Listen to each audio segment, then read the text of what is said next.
Hari Yashodanandana Brajajana Ranjana Yashodanandana Brajajana Jamuna Tira Vanachari Yamuna Tira Vanachari Jai Radha Madhava Jaya Kunja Bihari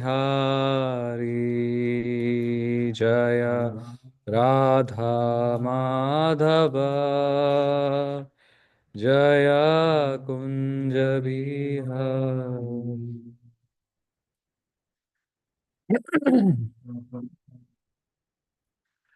Om Namo Bhagavate Vasudevaya.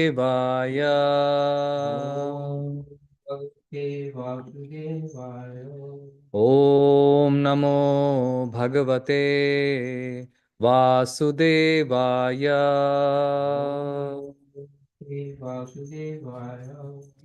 Om Namo Bhagavate Vasudevaya. Om Namo Bhagavate Vasudevaya. Narayanam Namaskritya Naram Chaiva Narottamam Devim Saraswatim Vyasam Tato Jaya Mudirayet Nashta Prayeshu Abhadreshu Nityam Bhagavata Sevaya Bhagavateruttama Shloke Bhaktir Bhavati Naishtiki Krishnaya Vasudevaya Devaki Nandanaya Cha Nanda Gopa Kumaraya Govindaya Namo Namaha. Hare Krishna, we are reading from Srimad Bhagavatam, Canto 10th, Chapter 83, Draupadi meets the queens of Krishna. We are reading from verse 27. Devi dundu bhayo ne durjaya shabda yuta bhuvi devasya kusuma saran mumuchur harsha vihvalaha. Translation: kettle drums resounded in the sky, and on the earth people shouted, Jai, Jai, overjoyed demigods showered flowers. Next shloka.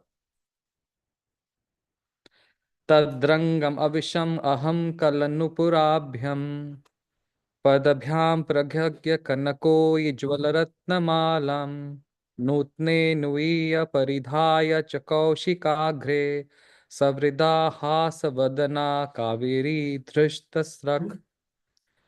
Translation: just then I walked into the ceremonial ground, the ankle bells on my feet gently tinkling. I was wearing new garments of the finest silk, tied with a belt, and I carried a brilliant necklace fashioned of gold and jewels. There was a shy smile on my face and a wreath of flowers in my hair. Purport by the followers of His Divine Grace A.C. Bhaktivedanta Swami Srila Prabhupada ki jai.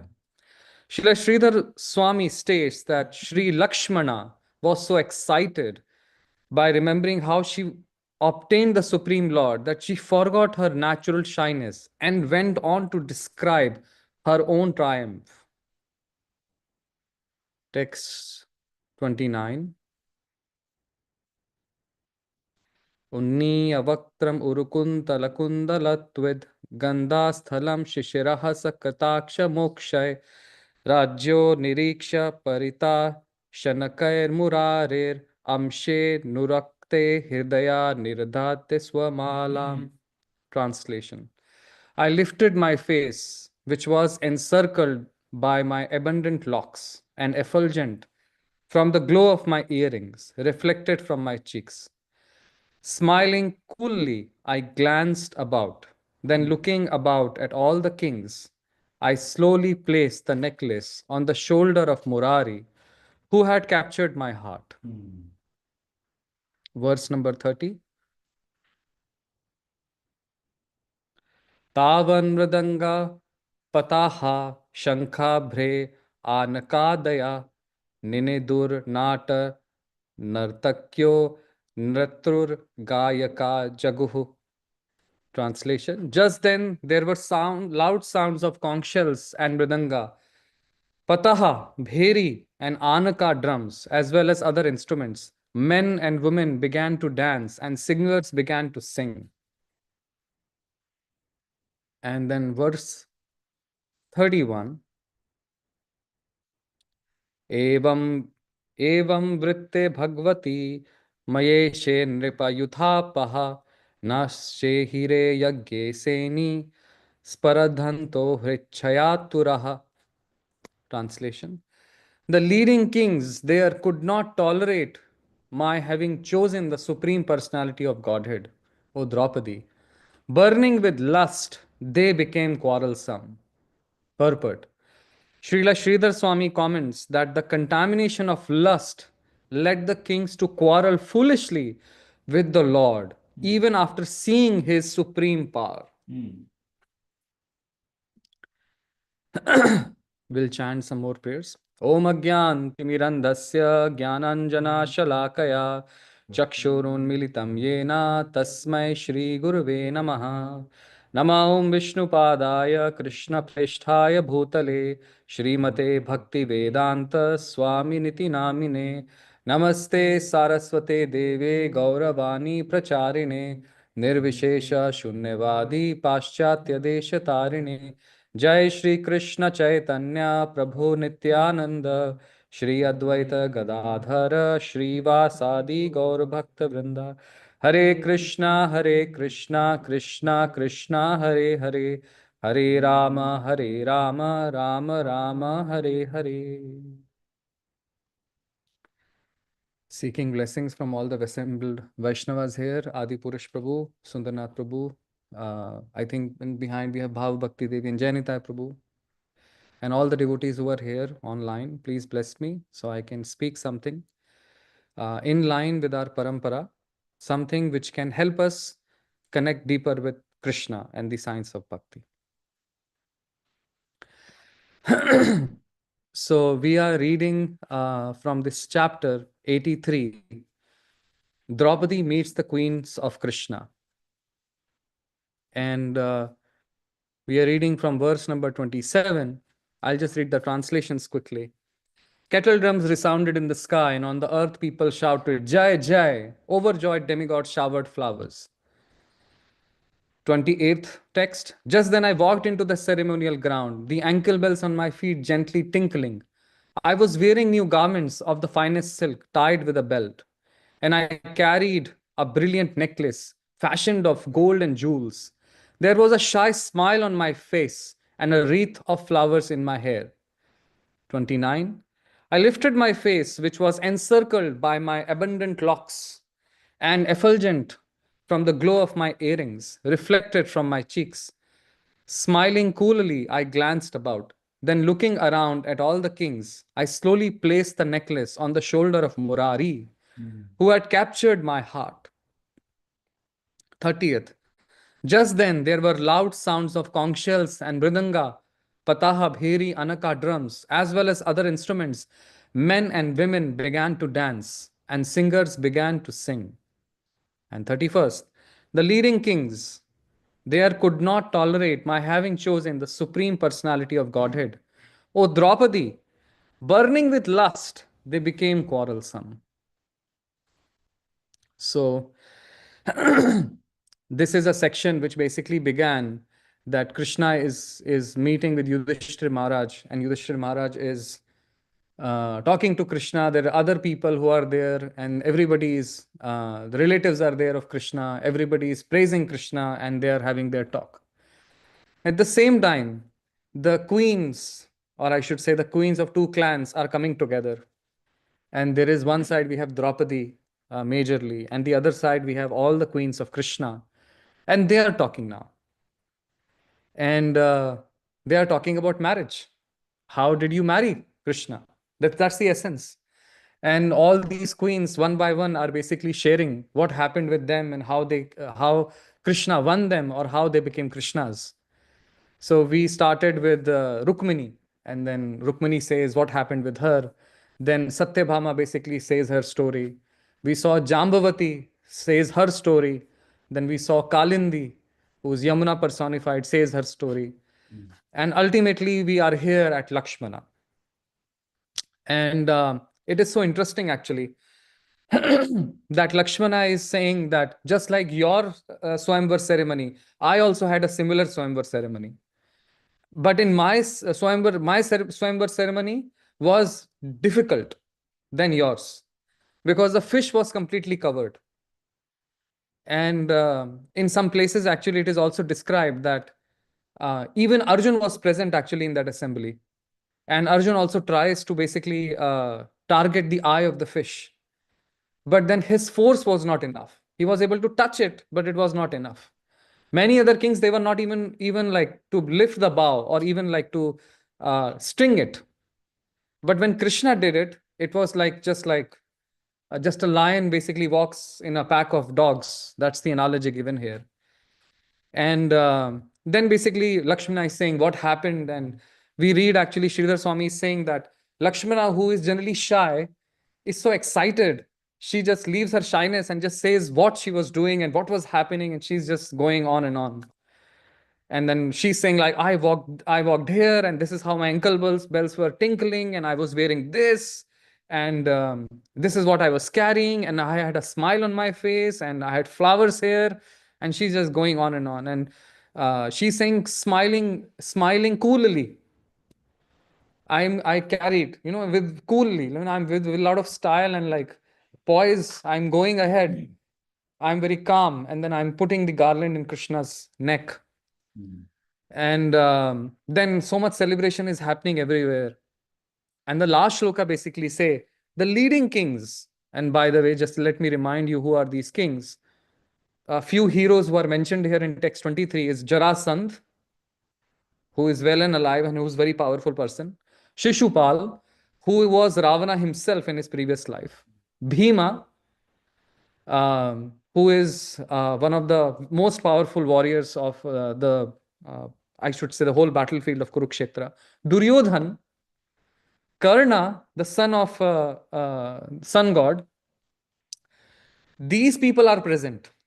So it's not an ordinary assembly. The best of the best have come there. And they were not able to even string the bow. Some of them were able to, but they were not able to target and not able to touch the fish. And Krishna did it. Still, text 31 says that those personalities could not tolerate Lakshmana going to Supreme Personality of Godhead. And they were burning with lust. The word they have used here for lust is Hirt Shaya. So that was like, it's like, I have to still look into the word, but my understanding is, that heart went to sleep basically. They just lost complete sense. They're completely overcome by lust. And they became quarrelsome. Quarrelsome with who? Someone who has already shown how powerful that person is, how skillful that person is. And I was thinking how coincidental it is that today the world is celebrating Valentine's Day. So I'm not saying that I'm in for or against Valentine's Day, but we are somehow here in Srimad Bhagavatam here. The last thing we read about is lust. So I was thinking that maybe, just for my own purification, I'll maybe share a few things from the Bhagavad Gita, that what is this lust? So, before I begin, what do you guys think that what kind of lust are we talking here? Can you quote something from Bhagavad Gita? What are the symptoms of lust? What lust is like? And what is happening with these people? Burns like fire and is never satisfied. Burns like fire and is never satisfied. Yes.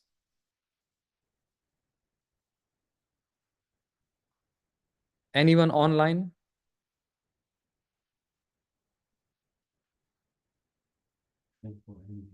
Is lust a very new topic for all of you? It's a new concept which I'm introducing today. It's a tendency to enjoy everything. Tendency to enjoy everything. Okay. Thank you. I always think of lust. I always think of Bhagavad Gita 2.62 and the sort of devolution of the whole process. While contemplating the objects of the senses, one develops love, attachment to them, attachment leads to desire, desire, arises anger, and down and down and down, and we're drawn. And then later, Arjuna asks the question, why do I do stuff, even if I don't want to? And Krishna says, it is lust only. So those are the things I always think. Yeah. Thank you. Thank you so much. It was pretty spot on. So this word which is used in Bhagavad Gita is known is kama. And I was I was looking into what is the meaning of that word. So it comes from the root, like how we have Latin roots for all English words. We have Sanskrit roots for all Sanskrit words. So it's the root is kam, which means to desire something, or you wish something, or you are longing for something. And this kama or this kam, it basically includes both spiritual and material aspirations or desires. And kama is although it's been used here in Bhagavad Gita, especially in the second chapter, those 60s verses, and in third chapter at the end, where it is being described in detail by Krishna. Kama is also one of the purusharth. Purusharth basically means goal of life. So we have dharma, that is righteousness, artha, that is prosperity, kama, that is desire or pleasure, and then moksha, that is liberation. So kama is also seen as part of like uh, the uh, the dharmic group, like the things which generally people basically do in their world, and it's not something which is bad.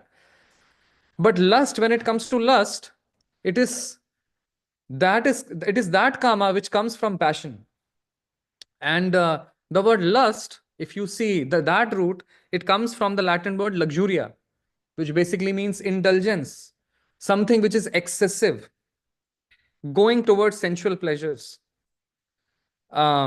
Or luxus, which is again means abundance. So desire, which is way too much, that is basically lust, which is where we are going. And that is Shadripu. That is one of the enemies of the mind, our enemy. So like we have Kama, Krodha, Lobh, Moh. So Kam is one of those things. That being said, we have this lust here. And Krishna is saying in the third chapter, towards the very end, that it is by lust only, O Arjuna, which is born of contact with material mode of passion, later transformed into anger or wrath. And it's the all-devouring sinful enemy of this world. And if you see in this case, this is what is happening. These people, some of them actually know Krishna. Who is Krishna? How powerful is Krishna? Some of them actually believe he's God. Some of them don't believe he's God, but they understand he is one of the most powerful personalities there present. Still, they are ready to fight Krishna. So, it's like it has completely covered their mind and intelligence.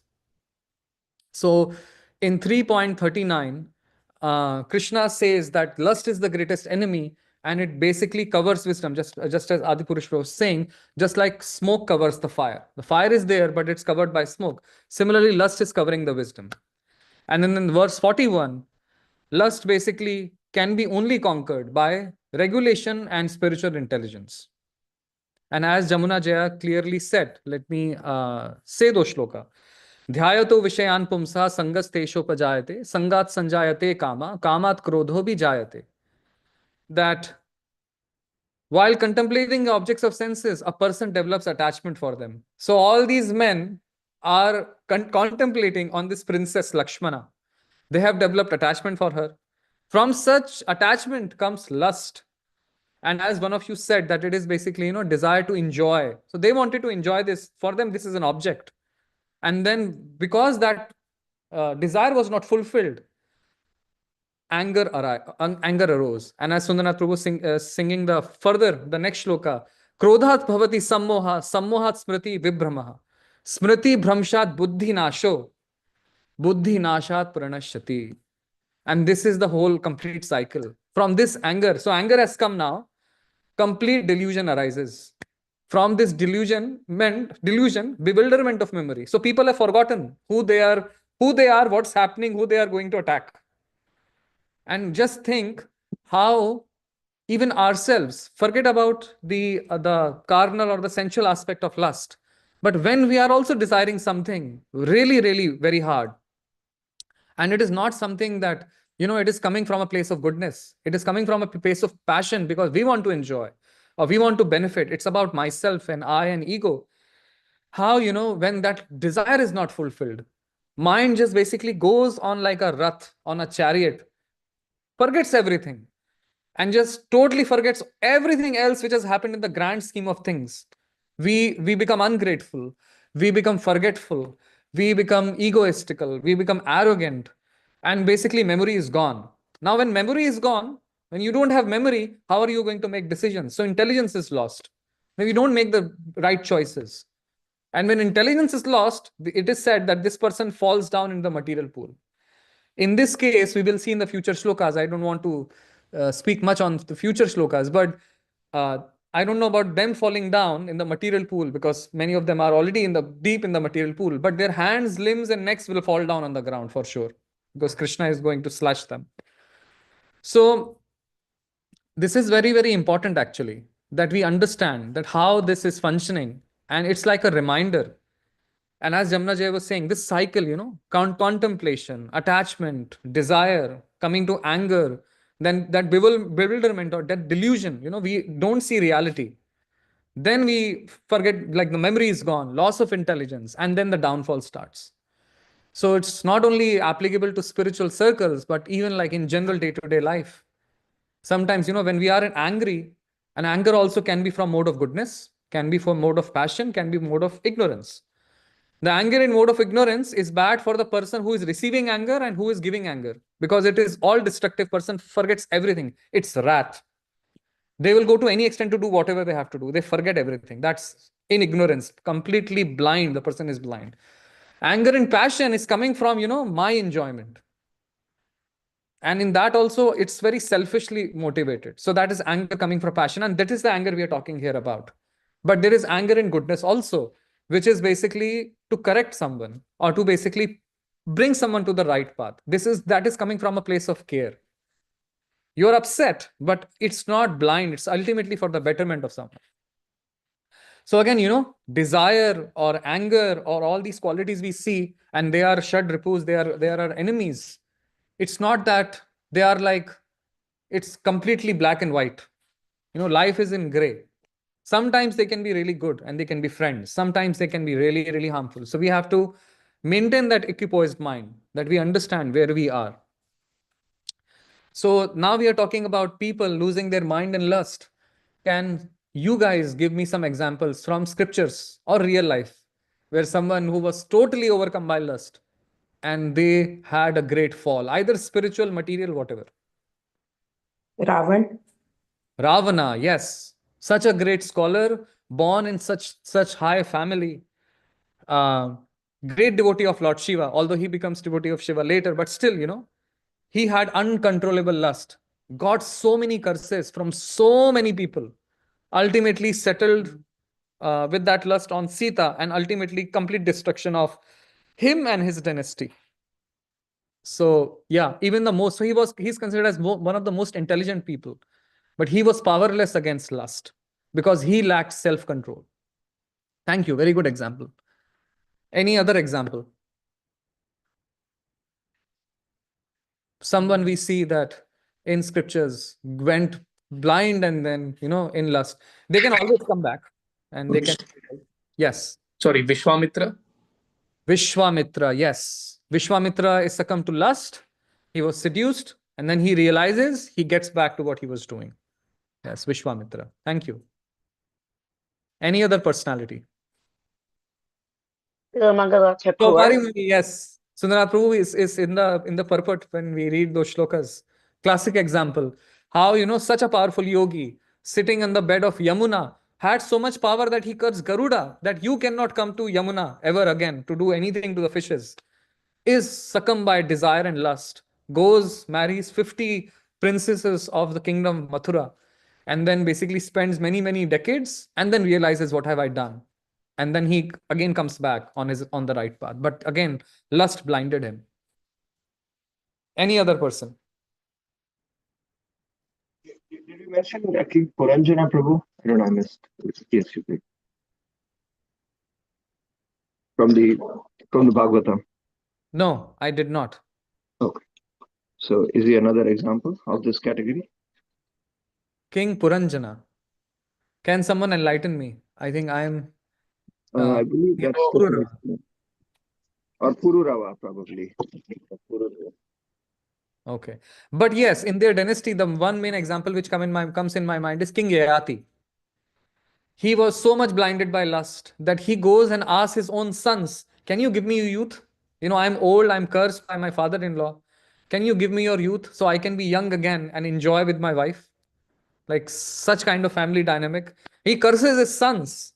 Yadu was cursed not to become the emperor, and that's why Yaduvanshis or ancestors of Krishna, even Krishna's clan, they never had a claim to the emperorship of Bharatvarsha because they were cursed by Yayati.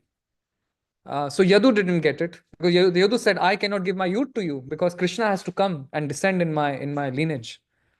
And ultimately, it goes to the youngest son.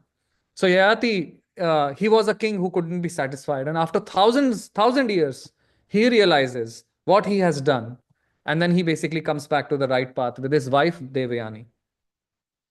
So with these stories are classic examples. They're very dramatic. All these stories have so much drama and so many ups and downs.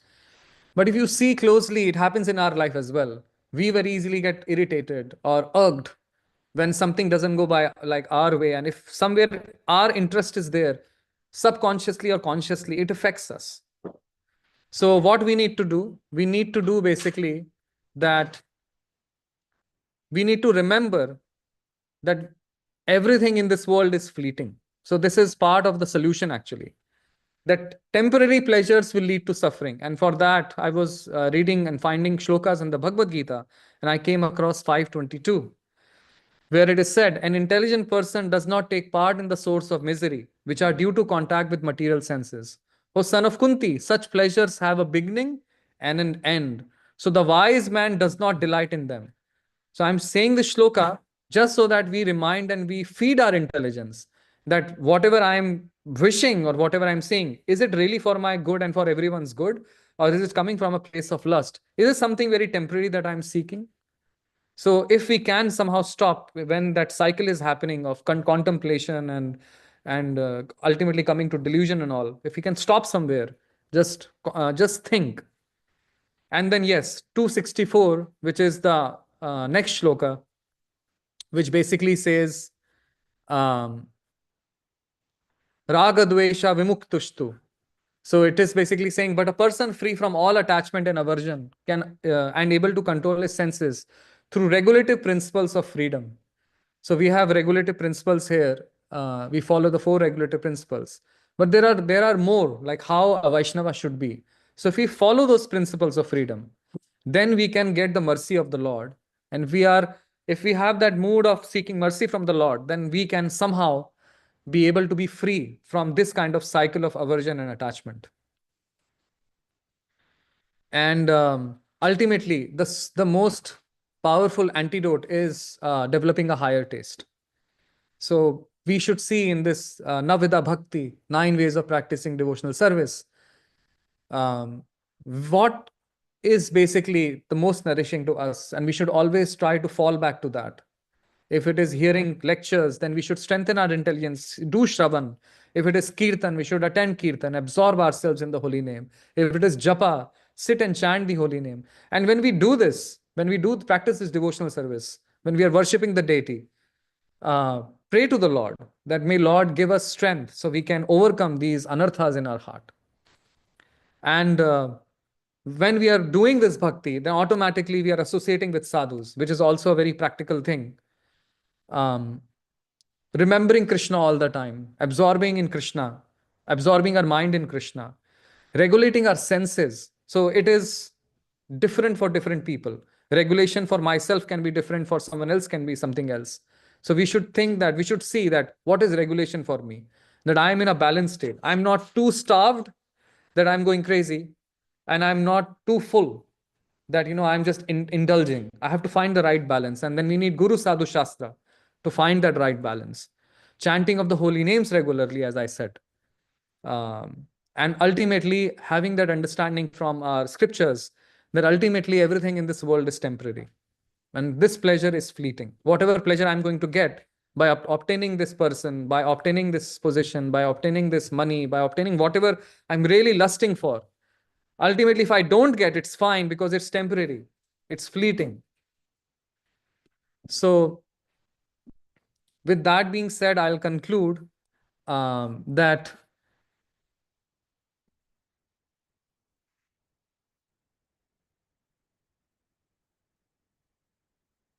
real pleasure in this world, if somehow we can get a taste of it, is in serving the Vaishnavas and Guru. If we can somehow develop that taste, then that's the biggest shelter one can get.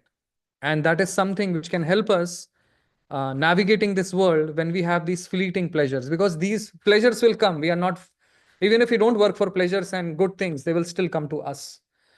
So in order for us to keep our head high and not be drowned in this world, we have to try hard that we develop that pleasure by serving Krishna, by serving the devotees and our Guru. And instead of suppressing our desires, we should try that we can transform it for Krishna.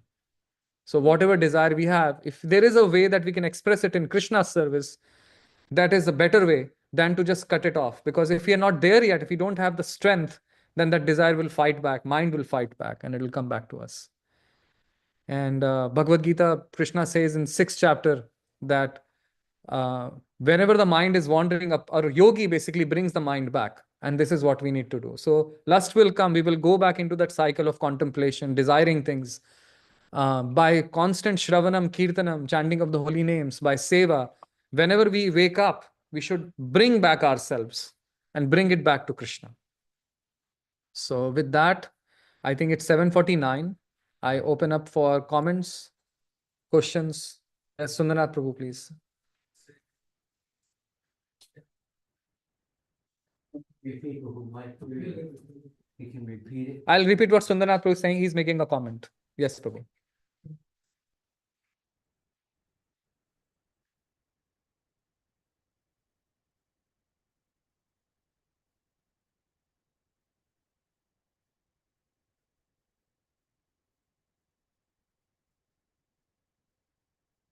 I don't remember that verse, Prabhu.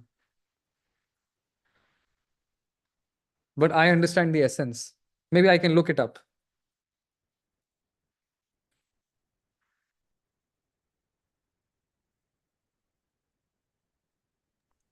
What's the verse? Krishna Indri Priti Vancha. Jagannath Gopal. आत्मेंद्रिय प्रीति वांछा तारे बलि काम कृष्णेंद्रिय प्रीति इच्छा धरे प्रेम नाम. That is what Sundarnath Prabhu is saying. So this is Chaitanya Charitamrita, Adi Leela, 4th chapter, 165 verse. The desire to gratify one's own senses is kama. So Chaitanya Mahaprabhu is saying that is lust, Sundarnath Prabhu said. But the desire to please the senses of Lord Krishna is prema, that is love. So he's saying this is like the sum and substance and the conclusion of whatever we discuss. So Adi Leela, 4th chapter, 165. What about satisfying the senses of our family members? Is that lust or bhava? So if we are satisfying the senses of our family members, we have to do that. If it is just to serve them and they are serving Krishna, then that is prem. That is, you are serving Krishna. But if these satisfying of senses of family members take them away from Krishna, then that is, you are partaking in increasing their lust. So maybe educating them will be a better idea. Thank you. Yeah, Krishna is the criteria. Whether we're bringing somebody closer to Krishna or farther away from Krishna. Yes, thank you, Prabhu. Thank you. Anything else from anyone? We have 9 minutes here. I have a question. How do we know what needs to be engaged in bhakti and what needs to be uprooted as a weed, as something that's not helpful and harming? How do we discriminate between the two categories? Well, our acharyas say that anything which takes us closer to Krishna, that is something we should invest in. Anything which takes us away from Krishna, that is something which is basically needed to go out from our life. So that is a general principle. These are also the principles of surrender. When we start to surrender, these are the first two things which we need to do.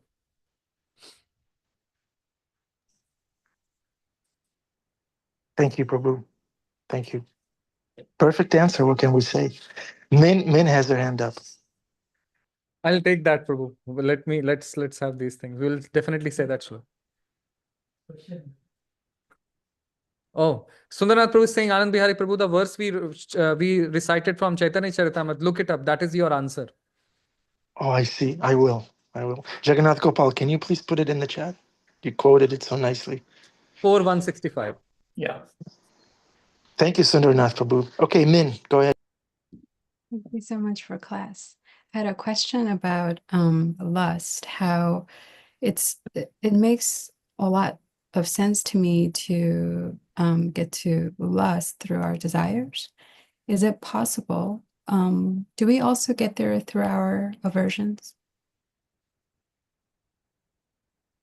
So going to lust through our aversion, that's what you're saying? In one sense, I would say yes. Attachment and aversion are basically the two sides of the same coin. So if you are averse to something, that means there is, we have that connection there with that. So finding that right balance is the key. So consulting with someone who has more spiritual experience, where you can clearly express what is the subject matter. You can clearly identify that how you should be balanced. Neither you should be averse, nor you should be attached. That is where we always like to be. Thank you. Yes. Venu Madhuri Devi.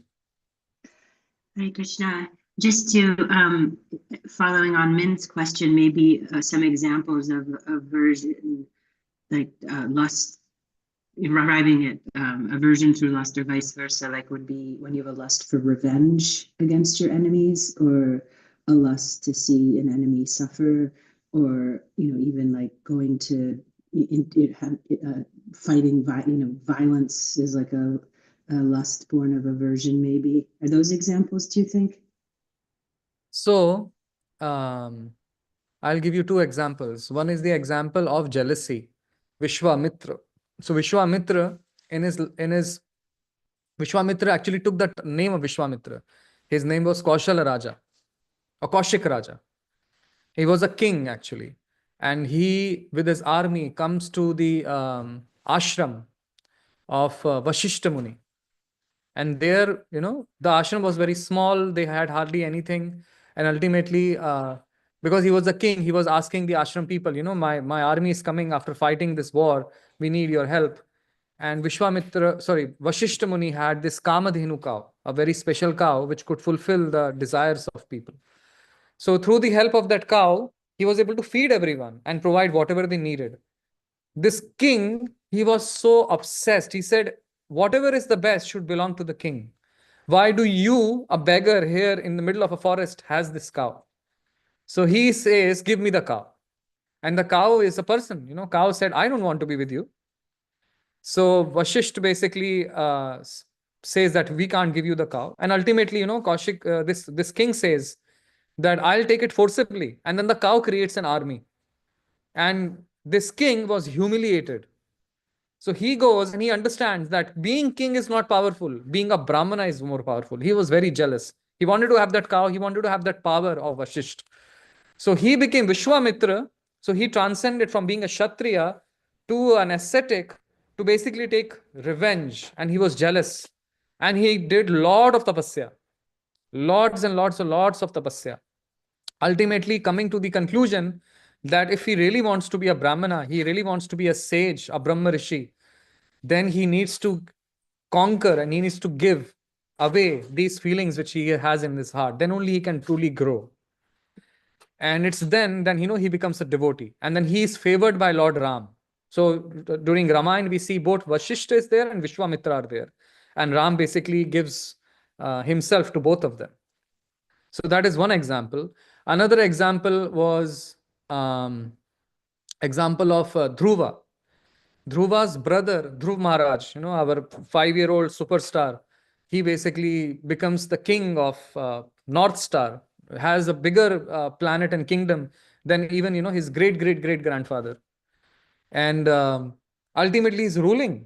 And he started with some form of negativity that, I didn't get to sit in the lap of my father. But he was touched by Vishnu. All his negative feelings basically leave his heart, and he's completely pure. He recites shlokas and all. But then many, many years down the line, his same brother, who basically he was competing against, was killed by yakshas. And Dhruva is so angry. He has rage. He was blinded. He goes to the kingdom of yakshas alone, single person. Just imagine you have like, I don't know if you guys have followed any Marvel or DC comics or something. You have a super villain basically entering into a city and destroying whatever you see. That was Dhruv Maharaj. He just killed thousands and thousands and thousands of yakshas. He was so upset. He had rage against the whole race. Forget about the people who actually killed his brother.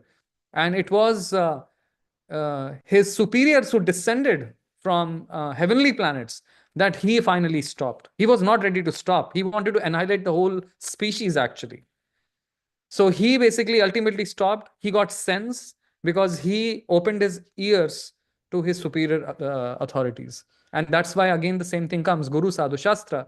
If we are going to take an action which is so drastic, we want to really see that are we acting from a place of concern and care and something which is nice to do, or a place of ignorance, a place of passion.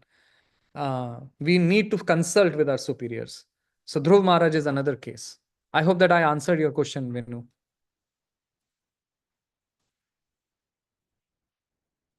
Hare Krishna, yes, very, very thorough. Thank you very much. Okay. It is 7:59. I'm seeing if we have any.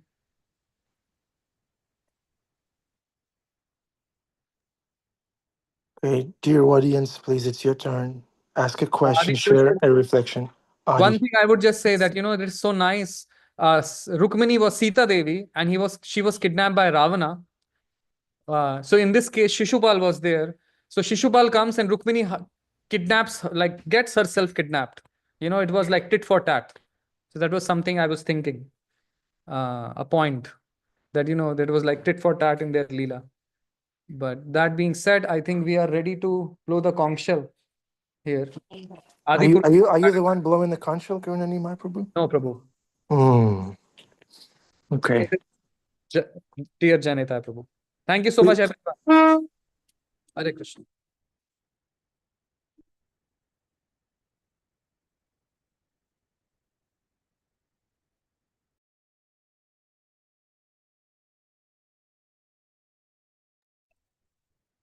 Hare Krishna. Amrita Kishori Devidasi, if you're in the temple room, please broadcast. I am not, sorry. Okay, Jamuna Jaya, where are you? I mean, you're in bliss. I'm in New Jersey today. Let's all, Move let's to all. Bliss. Yeah. Oh, there they are. Temple room, Karuna Nimai Prabhu, Hare Krishna. Hare Krishna Prabhu, Darshan. Yes, Darshan is happening. That's because of Jamuna Jaya's smile. Krishna appeared. Thank you, Jamuna Jaya.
Thank you, Karuna Nimai Prabhu. Wonderful class.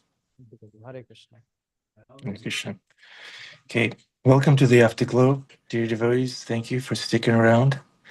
Thank you for the quote, Jagannath Gopal Prabhu. Really very, very clear principle.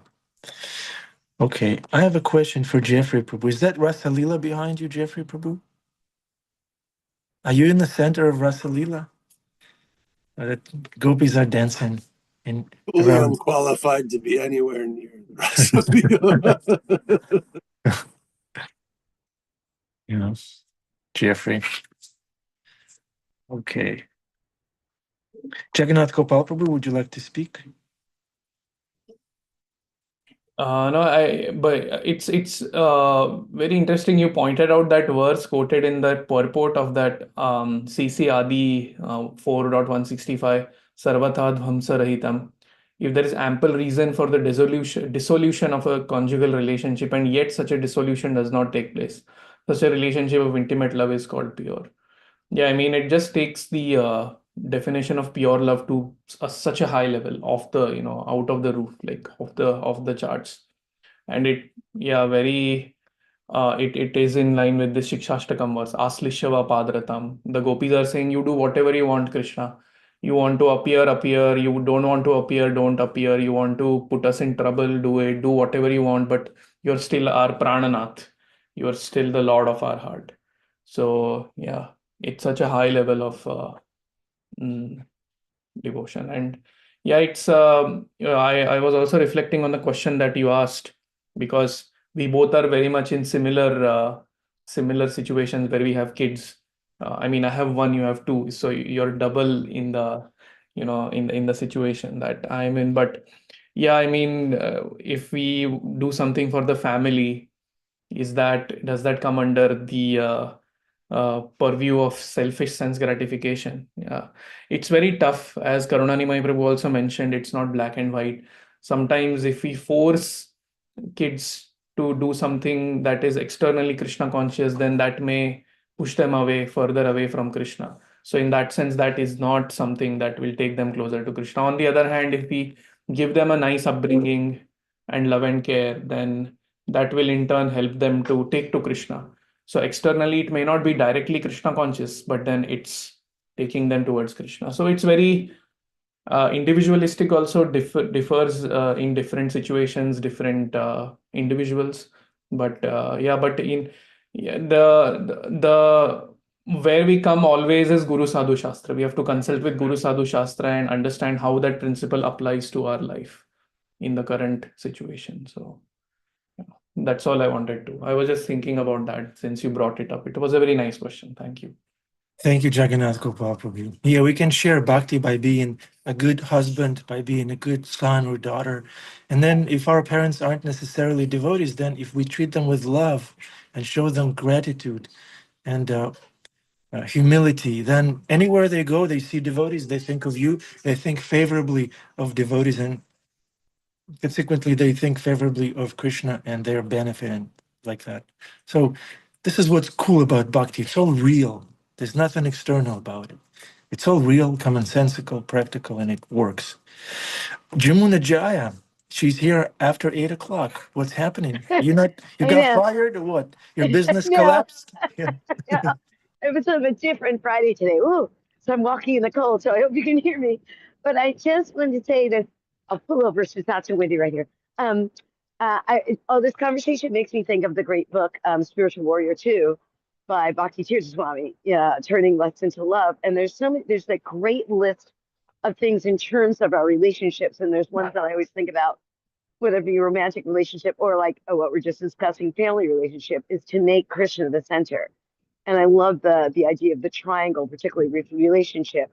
A and B are the corners, the couple, but Krishna's the center. And that way, when you put the Krishna in the center, it Krishnaises the whole relationship. And then I also love this other quote that he has in that section. He talks about that, particularly with relationships. It isn't that a couple come together to run away from the world and to indulge more and more into the material lust, but the couple comes together to lift each other up. And that's really the beauty of the Varnashram system, right? Isn't it? If they're set up to do that, when we come together in a grihasta way, we can do that. So those are just some reflections, because I haven't read that book in a long time, but this conversation was just reminding me some of the things that B.T. Swami had written there. Hare Krishna. Thank you, Jamuna Jaya. You're living that book. You have that in your veins, Jamuna Jaya. Okay, Adipusha Prabhu. You didn't speak. You did not glorify Krishna. It feels incomplete. Hare Krishna. Hare Yeah, Krishna. it's a wonderful class. Thank you so much. And one of the interesting things about this verse, these verses, that it points out an interesting contrast. On one hand, you have these Kshatriyas who are acting in a selfish capacity. And so they're antagonistic to Krishna and even probably competing against each other. But then you have these queens, and they're also, but even though they're coming to Krishna in different ways, there's no contentiousness there, because Krishna has plenty for everyone. If we want devotional service, then there's harmony. But if we want something material, then there's a fighting against each other. So whenever there's fighting, it's because somebody is holding on to something, some kind of selfish motivation. And Satchidananda Maharaj tells this story. This is years ago, my goodness. Told this story. You ever hear of Tolstoy? Yeah, of course. So Tolstoy has his gigantic War and Peace, which is 900 pages or something like that. Then he has some short stories. And Tolstoy was an interesting person because he had the understanding that people may come to spiritual life in different ways, but each of those ways is valid, even though they're different. Just like the queens had different kinds of ways that they became married to Krishna. So he tells the story of the three hermits. You know that story?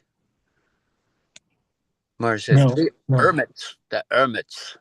There are three hermits, and the bishop was going on a boat sailing across the Mediterranean to go to the Holy Land, to Jerusalem, on pilgrimage. And he wanted to associate with spiritually advanced people. So while he's on the boat, he comes up on the deck, and one of the sailors is telling the story, very dramatic, and everybody's listening. And when the bishop comes up, the sailor stops talking. So the bishop, what are you talking about? What was this thing? So dramatic, your presentation. He said, well, we're coming up to this island here. You know this story? I No, don't. No. we're coming up to this island. Mars tells it better than me. And on the island, we stopped there to get water on our last many years ago. And we went into the jungle and we found a little house with 3 hermits. 3 old white bearded men, and so holy. And the bishop said, oh, I want to see those hermits. So he talked to the captain. The captain said, all right, we'll stop the boat quickly. We'll row into the island. We'll go talk to the hermits. And then we have to go quickly because we have cargo and we have passengers. We have a schedule. So they go to the island. They find in the jungle these 3 old men with long white beards. And they're so pure. And so the bishop is inquiring for them. What are you doing here? We heard that you're holy men. They said, oh, well, when we were young men, we used to go to the monastery, and our teacher, he told us about spiritual life and about prayer. And so he advised us to step out of the normal association of society. And we come to this little island, we have our garden, and we pray all day. We just pray all day. So the bishop said, what's your prayer? So they said, well, in the Christian tradition, they talk about the Trinity, Father, Son, Holy Spirit. So they say, well, we say, we are 3 and you are 3. Have mercy on us. Let us serve you. Lord, you are 3 and we are 3. Have mercy on us. Let us serve you. Lord, we are 3 and you are 3. The bishop said, wait a minute. That's not a very good prayer. Jesus gave us this prayer. Our Father, who art in heaven, hallowed be thy name. Thy kingdom. So he teaches them the prayer, right? So then the captain said, we got to go back. They go back to the boat. They get on the big ship and they're sailing away. But then the sun goes down, and at night, the lookout on the boat, because there's no electricity in those days, he sees this light coming across the water. And he goes, and they, what's that? What's that? Everybody jumps up and they said, Bishop, come up to the deck. There's looks like a ghost coming after us. A light is coming closer and closer. So they look out, and it's the 3 hermits. And they're running across the top of the water without any boat. And they're glowing in the dark, and they're waving their arms, and they say, Bishop, Bishop, Bishop. And he says, what's the matter? What do you want? We forgot the prayer. So the bishop says, well, just do your prayer. Apparently your prayer is a very effective prayer because of your sincerity. The Lord is empowering you to be like Jesus, walking on the water and glowing in the dark, and just do your own prayer. So Tolstoy was trying to say that people may have a different kind of sadhana, they may have a different sampradaya or a different way of approaching the Lord, but if they're sincere and they approach the Lord, they will get a valid coming closer to Krishna. So just like the different queens, they all got married in different ways, but they all came to Krishna. And there's nothing wrong with that. Anyway, I'm not sure if that made much sense, but that's what Krishna gave me to share with you today. Thank you, Adipusha Prabhu. That's great. The 3 hermits are Adi, Angel, and Das. I haven't got to the point of walking on the water yet, but we're trying to serve Krishna. Well, Prabhupada. Jai, thank you, Adipusha Prabhu. Right. We need somebody to say Hare Krishna. How about Bhima Prabhu? Bhima Prabhu, Hare Krishna. Hare Krishna. Perfect. Thank you. That was very childlike, Bhima Prabhu. You're very pure. That's the only prayer I haven't forgotten. Yeah, that's sufficient. Yeah, great point, Bhima Prabhu. Thank you. Hare Krishna. We love you. We need you. Jeffrey,